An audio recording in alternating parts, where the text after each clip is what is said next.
My top 3 underrated producers. Firstly, G-Eazy. He's probably known mostly for his hip-hop kind of vibe. He worked early on with, Mos and possibly with Talib, but he's kind of reinvented himself with house music. And for a lot of people, they're like, wait, what's happened? What happened to G-Eazy? Where did this house music come from? What is this? But the beauty of that is that he loves this music, and he's kind of thrown off any shackles of a pigeonhole, and it's been like, I'm making music. And he's making some of for me, the illest, raw house music I've heard in a long time. So he's definitely, I think he's ready to get his dues on all that. I'd also mention Mark De Clive-Lowe. He's LA based, he's half of a group called J Davy.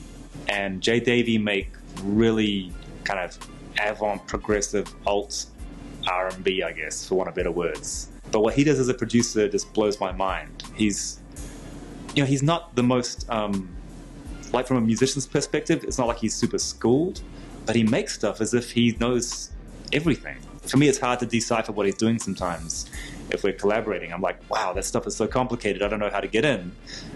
But it doesn't sound complicated, it just sounds super, super ill. And then the other cat I'd mention would be Stro Elliott.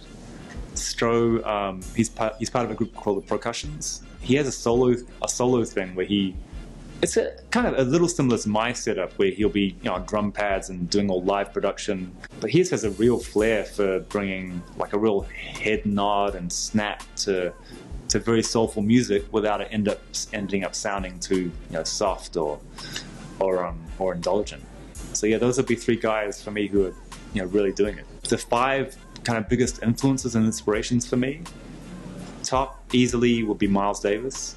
He was an amazing trumpet player, but it's not for his trumpet playing, it's for he was a visionary. Like every record, he did something completely new, and he refused to go backwards and perform the previous records. The new record would come out and the fans would be like, what the fuck is this? He didn't care, he kept going. By the time they got with that record, he's on the next record. That was very inspiring to me. In a similar ilk would be Herbie Hancock. And for what Herbie did as a piano player and keyboard player, and bridging funk and jazz with his Headhunters projects, and then bringing hip-hop and jazz together with Rocket, and he's done it all. I mean, it's a very inspirational cat. Dilla would definitely be in there. Dilla just defined musicality in hip-hop. I think it's as simple as that. I'd put Charles Stepney in there.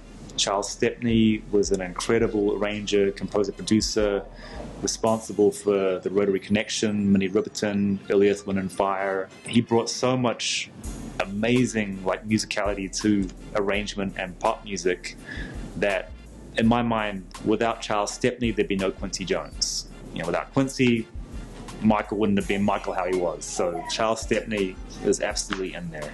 And then my fifth is a tough one. There's a few, it kind of ties with a whole lot of people in fifth place equal, but I would probably give that to Kenny Dope and Louis Vega, Masters at Work. What they did specifically with the New Eureka Soul project was hugely inspiring to me.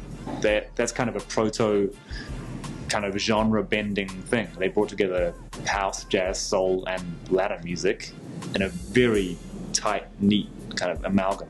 So it's been inspiring for sure. And Kenny's one of the illest drum programmers on the planet. Yeah. So I'll go with those 5.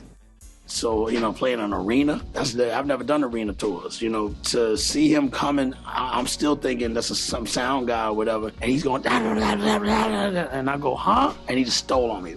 Pop and clocked me right around here. He got me good. Nas is like, yo, it's a pleasure to meet you. And Kanye is like, yo, actually, there was a track that I think that maybe Nas had gotten from No ID or something that actually Kanye had done. So he's like, actually, I'm on this album of yours. I did this track actually as a ghost producer.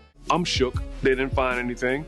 Talking to Chuck, I was like, Chuck, man, did you hear there's a bomb threat in the hotel? He's like, oh, that's nothing, Lord. Remember Flavor in '87, there was a bomb under the stage? Flavor's like, yeah, boy, there's a bomb under, that was crazy, G. And when he shook my hand, I just wasn't the same since, you know what I'm saying? So I think he passed along something in that shake